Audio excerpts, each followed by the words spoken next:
Salam Bapak Ibu Saudara yang dikasihi oleh Tuhan, bagaimana kabar semuanya? Saya percaya kita semua dalam berkat perlindungan dan pemeliharaan Tuhan. Dan kita bersyukur hari ini kita masih bisa belajar bersama dan mendengarkan firman Tuhan.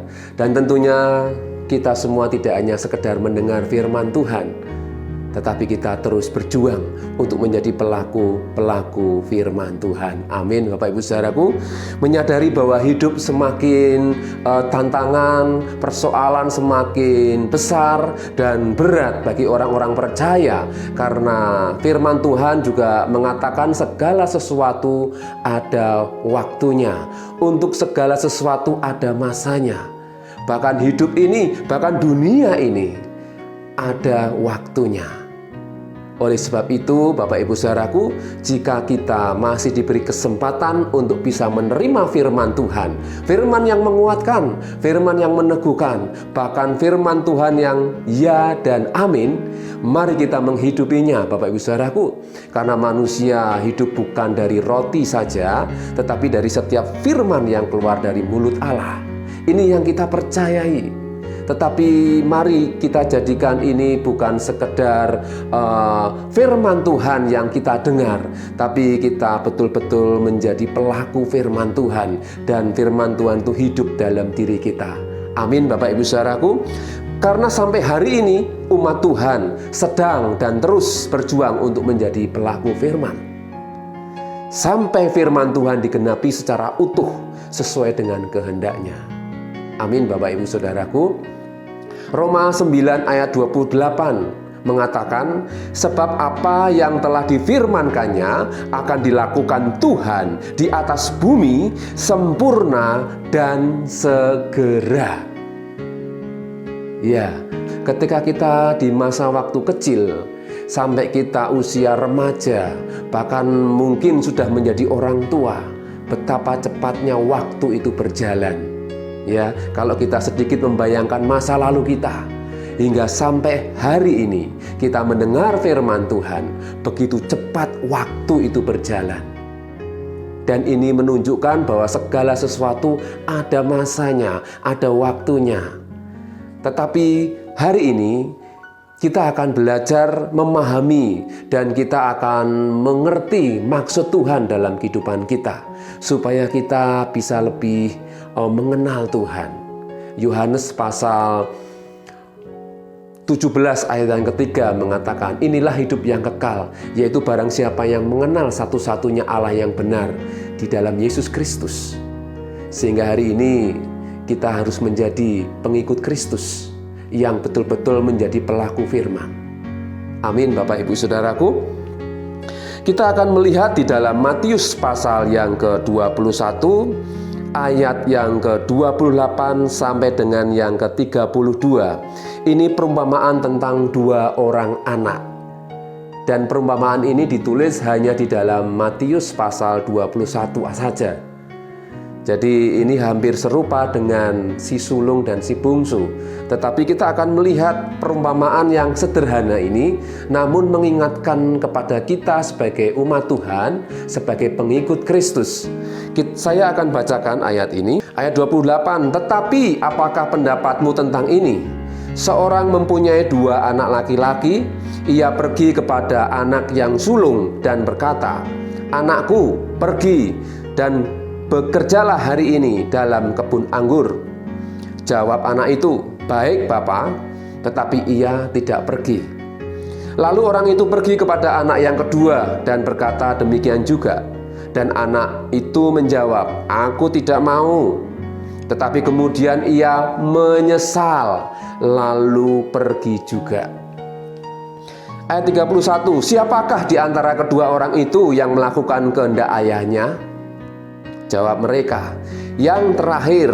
Kata Yesus kepada mereka, aku berkata kepadamu, sesungguhnya pemungut-pemungut cukai dan perempuan-perempuan sundal akan mendahului kamu masuk ke dalam kerajaan Allah.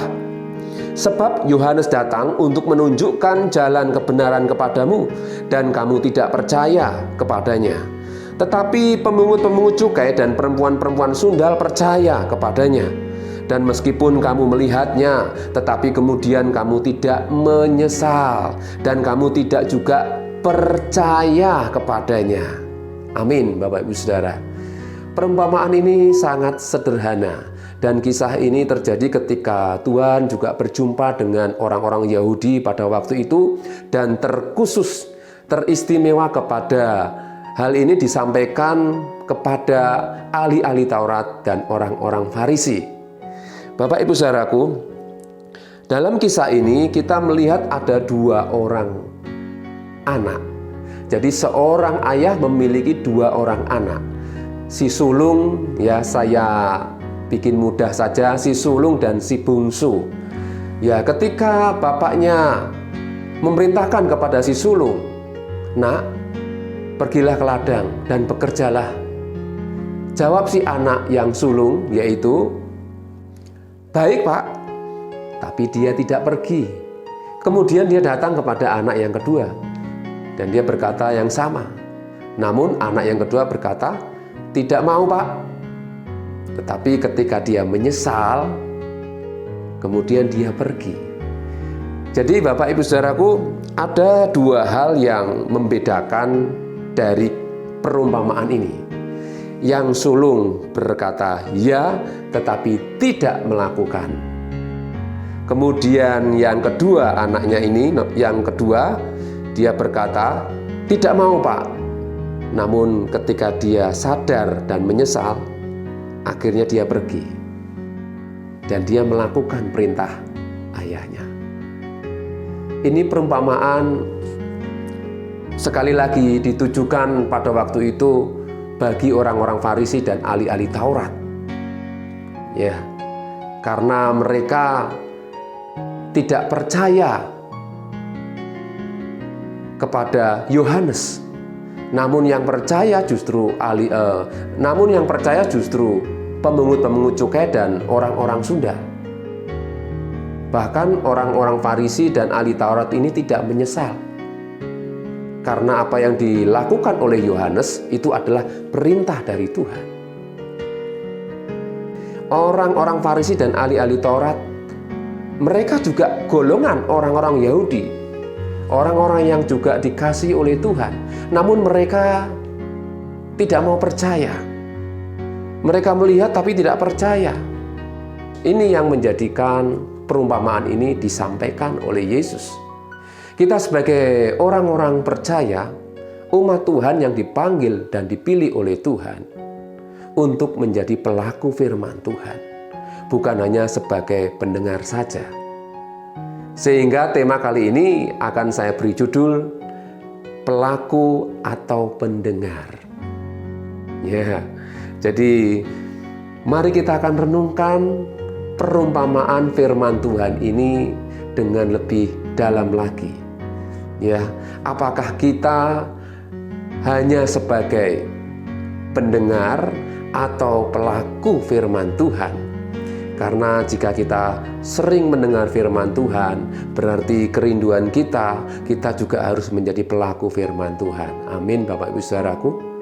Ya, jadi tema kali ini saya ingin mengingatkan kepada kita semuanya. Karena seperti firman Tuhan yang saya buka di dalam Roma 9 ayat 28 tadi mengatakan, sebab apa yang telah difirmankannya akan dilakukan Tuhan di atas bumi sempurna dan segera.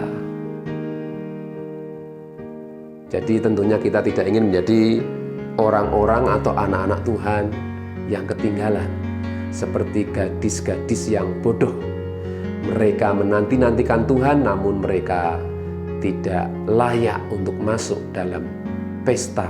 Ini yang harus kita sadari Bapak Ibu Saudaraku, bahwa hari-hari ini, akhir zaman ini, kita benar-benar disaring antara Kristen yang sungguh-sungguh pengikut Kristus, yaitu mereka yang menjadi pelaku firman, dengan Kristen yang hanya sekedar mendengar saja, tapi tidak pernah atau tidak menjadi pelaku firman Tuhan. Banyak orang yang merasa juga bosan mendengar firman Tuhan karena mereka berpikir bahwa firman Tuhan itu hanya teori saja. Bagi mereka yang sudah mulai bosan mendengarkan firman Tuhan, saya mau ingatkan bahwa dalam hidup ini, sebagai tujuan hidup akhir dari manusia adalah kehidupan yang kekal bersama dengan Tuhan, yaitu Sang Pencipta. Sehingga mau tidak mau, kita sebagai makhluk ciptaan Tuhan, kita harus tunduk akan perintah Tuhan. Jadi manusia tidak bisa hidup menurut pengertiannya sendiri. Jadi kenapa si ayah itu memerintahkan anak-anaknya untuk bekerja di kebun anggur miliknya? Karena ayah ini bertanggung jawab atas anak-anaknya. Dan ayah ini tentunya memiliki pemikiran yang baik untuk anak-anaknya, supaya mereka bisa berkembang dan memiliki kehidupan di masa yang akan datang. Bapak Ibu Saudaraku yang dikasihi oleh Tuhan, bagaimana sekarang kita sebagai umat Tuhan yang dikasihi oleh Tuhan dan kita dipanggil menjadi anak-anak Allah. Kita diminta untuk bekerja di ladang Tuhan. Ladang Tuhan adalah dunia ini. Kita diminta untuk bekerja memberi teladan, memberi buah, yaitu teladan daripada Kristus Yesus sendiri. Teladan hidup daripada Tuhan sendiri, untuk kita menjadi berkat bagi banyak orang. Jadi pekerjaan yang Tuhan inginkan dalam kehidupan kita, yaitu menjadi teladan. Dan ini bukan pekerjaan yang mudah ketika kita mengandalkan kekuatan kita. Tetapi ketika kita percaya kepada Tuhan, Tuhan akan memberikan kita kekuatan. Amin, Bapak Saudaraku. Jadi bagaimana kita bisa menjadi pelaku firman? Yang pertama yaitu di ayat yang ke-30. Dikatakan bahwa lalu orang itu pergi kepada anak yang kedua dan berkata demikian juga. Dan anak itu menjawab, aku tidak mau. Bayangkan Bapak Ibu Saudaraku, jika kita punya anak, ketika anak itu kita perintahkan untuk sesuatu yang baik, untuk sesuatu yang membangun kehidupannya di masa yang akan datang, tetapi dia tidak mau. Rasanya jengkel ya Bapak Ibu Saudara ya. Padahal hal itu mudah, hanya tinggal berangkat dan bekerja. Tetapi anak ini berkata, aku tidak mau. Kemudian dikatakan, tetapi kemudian ia menyesal, lalu pergi juga. Ada kata menyesal. Kita perhatikan baik-baik kata menyesal ini Bapak Ibu Saudara. Menyesal itu artinya adalah sadar, menyadari dirinya, bahwa dirinya adalah anak. Besok aku akan jadi orang tua juga. Aku harus bekerja untuk mencukupi kebutuhanku. Jika pemikiran ini ada dalam hati anak ini, dan dia menyadari sebagai anak dia tidak bisa berjuang sendirian, dia membutuhkan ayah untuk membimbing. Ini adalah gambaran yang sangat sederhana, Bapak Ibu Saudara. Jadi anak ini menyesal, menyadari siapa dirinya, dan dia harus bekerja, dia harus menghormati orang tuanya. Ya, dan akhirnya dia pergi. Jadi kunci yang pertama, Bapak Ibu Saudara, untuk menjadi pelaku firman, kita harus betul-betul memiliki kesadaran. Dari kata menyesal itu timbul kesadaran bahwa diri kita ini adalah anak-anak Tuhan. Tanpa Tuhan kita tidak bisa. Di dalam versi-versi yang lain itu ditulis memang terbalik Bapak Ibu Saudara. Maksud saya yang sulung ini dia berkata tidak mau, tapi kemudian dia berangkat kerja atau dia pergi. Tapi sedangkan di versi yang kita baca ya, itu anak yang sulung itu dia berkata baik tapi tidak pergi. Salah satunya di dalam versi King James. Ya, saya akan bacakan dalam ayat yang ke-29. Berkata, he answered and said, I will not, but afterward he repented. Kata repented itu adalah bertobat. And when, kemudian dia pergi. Jadi ada kata he repented, yaitu bertobat. Dia bertobat. Jadi bagaimana kita bisa menjadi pelaku firman? Sekali lagi, ketika dia menyadari siapa dirinya, orang yang berdosa, orang yang butuh Tuhan, butuh kekuatan untuk bisa menjalani kehidupan, sehingga butuh pertobatan. Jadi ketika kita bisa menjadi pelaku firman Tuhan, ketika kita ini sadar sebagai orang-orang yang berdosa, butuh Tuhan, butuh pengampunan, butuh belas kasih, butuh kekuatan yang dari Tuhan.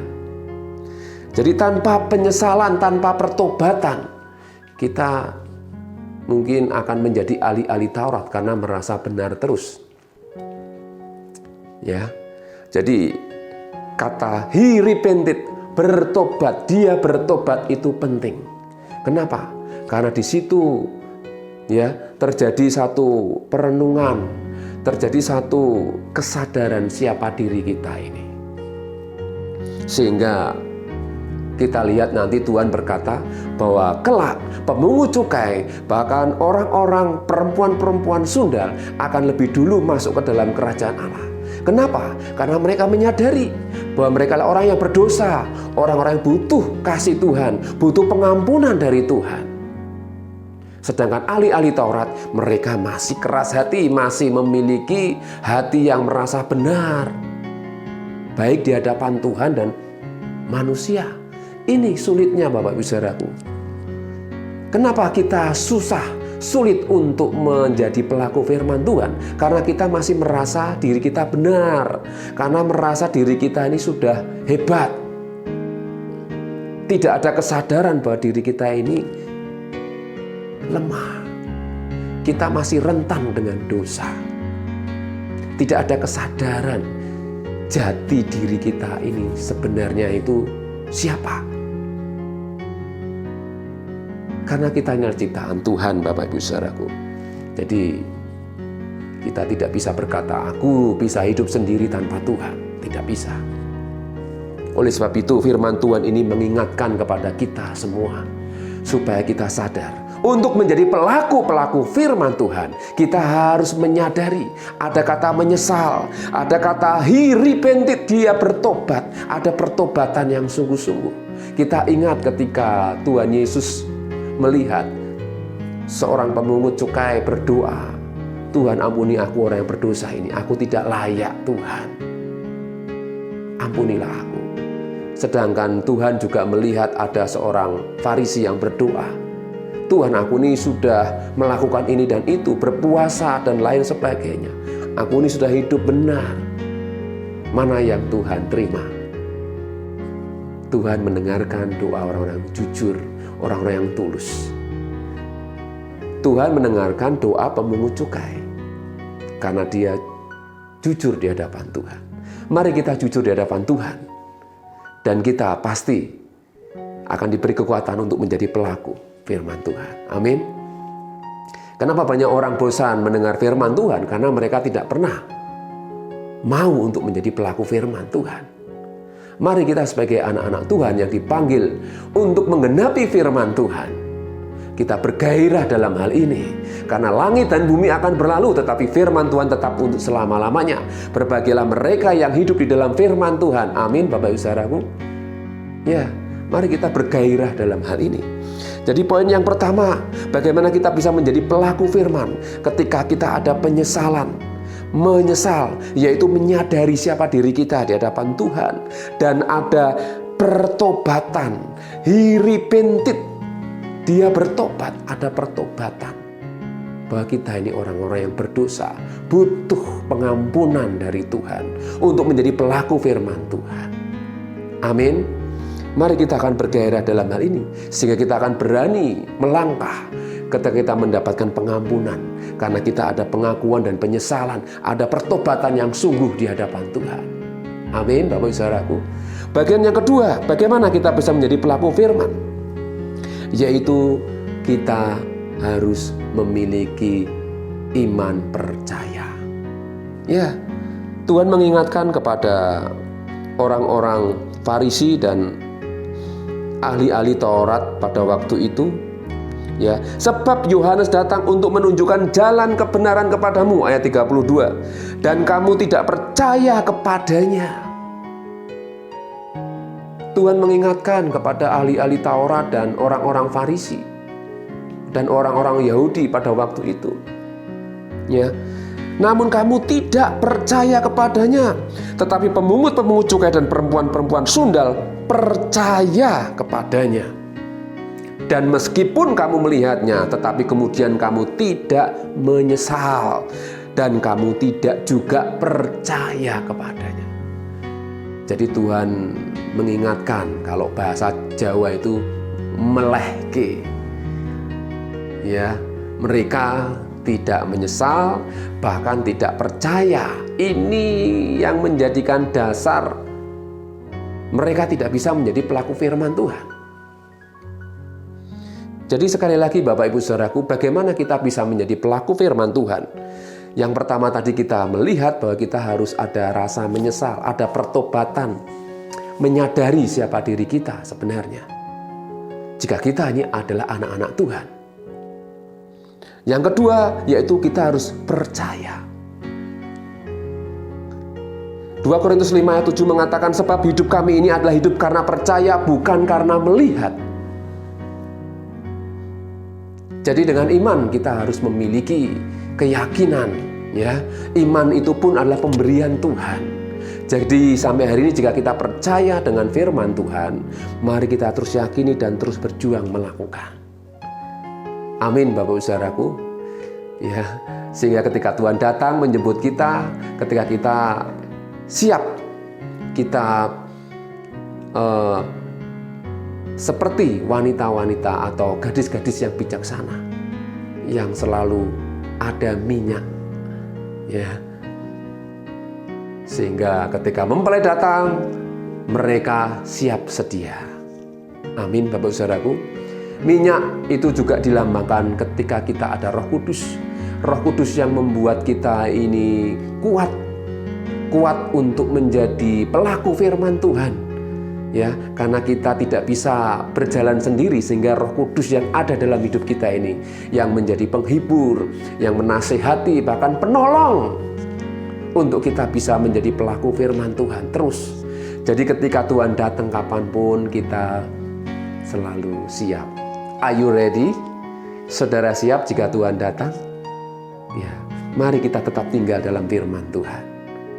Terus percayailah bahwa apa yang kita lakukan sampai hari ini, firman Tuhan yang kita kerjakan sampai hari ini, itu akan menyelamatkan kita. Amin Bapak Ibu Saudaraku. Ini hal yang luar biasa. Sehingga Yakobus 1 ayat 22 mengatakan, tetapi hendaklah kamu menjadi pelaku firman dan bukan hanya pendengar saja, sebab jika tidak demikian kamu menipu diri sendiri. Ya. Memang tidak bisa dipungkiri Bapak Saudaraku, kita sering mendengar firman Tuhan melalui online, melalui khotbah onsite, ya, dimanapun kita berada di gereja. Ya, jika kita hanya mendengar saja tanpa kita melakukannya, semuanya sia-sia Bapak Saudaraku. Hari ini saya mau mengingatkan, baik untuk diri saya sendiri, untuk kita semuanya. Mari kita selalu siap sedia, seperti wanita yang bijaksana, yang selalu siap sedia. Ketika Tuhan datang, kita menjadi pelaku firman. Amin Bapak Ibu Saudaraku. Saya akan lanjutkan di ayat yang ke-23. Sebab jika seorang hanya mendengar firman saja dan tidak melakukannya, ia adalah seumpama seorang yang sedang mengamat-amati mukanya yang sebenarnya di depan cermin. Baru saja ia memandang dirinya, ia sudah pergi, atau ia segera lupa bagaimana rupanya. Tetapi barang siapa meneliti hukum yang sempurna, yaitu hukum yang memerdekakan orang, dan ia bertekun di dalamnya. Jadi bukan hanya mendengar untuk melupakannya, tetapi sungguh-sungguh melakukannya, ia akan berbahagia oleh perbuatannya. Nah, ini firman Tuhan yang luar biasa, ya. Tetapi sungguh-sungguh melakukannya, ia akan berbahagia oleh perbuatannya. Jadi orang yang berbahagia adalah ketika mereka melakukan firman Tuhan. Bukankah Yesus pernah berkata, siapakah ibuku dan siapakah saudara-saudaraku? Yaitu mereka yang melakukan kehendak Bapa, kehendak Tuhan. Amin Bapak Ibu Saudaraku. Mari kita menjadi keluarga kerajaan surga, yaitu ketika kita melakukan kehendak Tuhan. Bukankah Yesus selama hidupnya, dia berjuang juga secara manusia. Dia manusia, saudara. Tapi dia menghidupi apa yang menjadi bagiannya. Dia menghidupinya. Bahkan dia sampai mati di atas kayu salib. Kita mungkin tidak seperti Yesus, tetapi kita diminta untuk menghidupi firman Tuhan sesuai dengan kapasitas kita, bagian kita. Tuhan tidak minta terlalu muluk-muluk atau terlalu besar dalam hidup kita ini, karena dia yang tahu ukuran setiap kita, Bapak Ibu Saudara. Jadi mari kita ambil bagian kita dengan sukacita. Kita ambil bagian firman Tuhan yang kita kerjakan ini dengan sukacita, karena itu adalah kerinduan Tuhan. Sehingga ketika ayahnya melihat dalam perumpamaan tadi, Bapak Saudaraku, anaknya yang berkata tidak mau tapi dia akhirnya bekerja, mau pergi, dia akan bahagia. Ayahnya bahagia, dia juga bahagia karena dia melakukan apa yang menjadi perintah ayahnya. Mari Bapak Ibu Saudaraku, di akhir zaman ini, mari kita lakukan dengan sukacita. Ya, kalau orang Jawa berkata, nggih namun tapi ndak kepanggih. Ini juga bahaya. Iya tapi tidak pernah melakukan. Ya, mari kita akan menjadi pelaku-pelaku firman. Jadi firman Tuhan yang kita dengar, sebesar atau sedikit, ya, firman Tuhan yang kita terima, mari kita terus kerjakan, kita lakukan. Itu jauh lebih besar nilainya, saudaraku. Amin. Dibandingkan dengan hal yang lain. Sehingga Matius pasal yang ke-7 ayat 24 dikatakan, setiap orang yang mendengar perkataanku ini dan melakukannya, ia sama dengan orang yang bijaksana yang mendirikan rumahnya di atas batu. Jadi sekali lagi, ketika kita menjadi pelaku firman, dikatakan, ya, orang yang mendengarkan perkataanku ini dan melakukannya, ia sama dengan orang yang bijaksana. Jika saudara menjadi pelaku firman Tuhan, maka saudara adalah orang-orang yang bijaksana. Amin. Mari kita bergairah dalam hal ini, dan saya percaya kita semua bisa, dan itu semua karena Tuhan. Dan kita tidak akan pernah mengalami kerugian ketika kita melakukan firman Tuhan. Amin Bapak Ibu Saudaraku. Percayalah bahwa Tuhan selalu menyertai kita ketika kita menjadi pelaku-pelaku firman Tuhan. Mari terus kita menjadi pelaku firman Tuhan, dan Tuhan pasti akan menyertai sampai berjumpa dengan Tuhan, sampai berjumpa muka dengan muka dengan Tuhan. Amin Bapak Ibu Saudaraku, tetap semangat, Tuhan Yesus memberkati. Mari kita akan berdoa. Bapa di surga, terima kasih hari ini kami sudah mendengarkan firman-Mu, firman yang sederhana. Biarlah firman ini mengingatkan kami sebagai umat Tuhan yang sudah Engkau panggil, sudah Engkau pilih untuk menjadi pelaku firman Tuhan, bahkan penggenapi firman Tuhan. Sekecil apapun firman Tuhan yang kami lakukan itu berdampak luar biasa. Dan kami percaya, ajar kami hidup di dalam pertobatan yang sungguh. Ajar kami untuk hidup memiliki keyakinan, kepercayaan yang lebih lagi. Karena kami tahu bahwa hidup ini adalah Kristus dan mati adalah keuntungan. Karena kami sadar betul Bapa bahwa hari-hari ini semakin cepat berlalu, dan kami rindu firman Tuhan digenapi melalui kehidupan kami. Biarlah berkat Tuhan tercurah atas hidup kami semuanya, di atas keluarga kami, lingkungan kami, bahkan kota kami dimanapun kami berada, bangsa dan negara kami, Engkau Tuhan pelihara. Terima kasih Bapa, kami serahkan doa kami dalam nama Tuhan Yesus. Haleluya, amin. Tuhan Yesus memberkati. Lebih dahsyat lagi.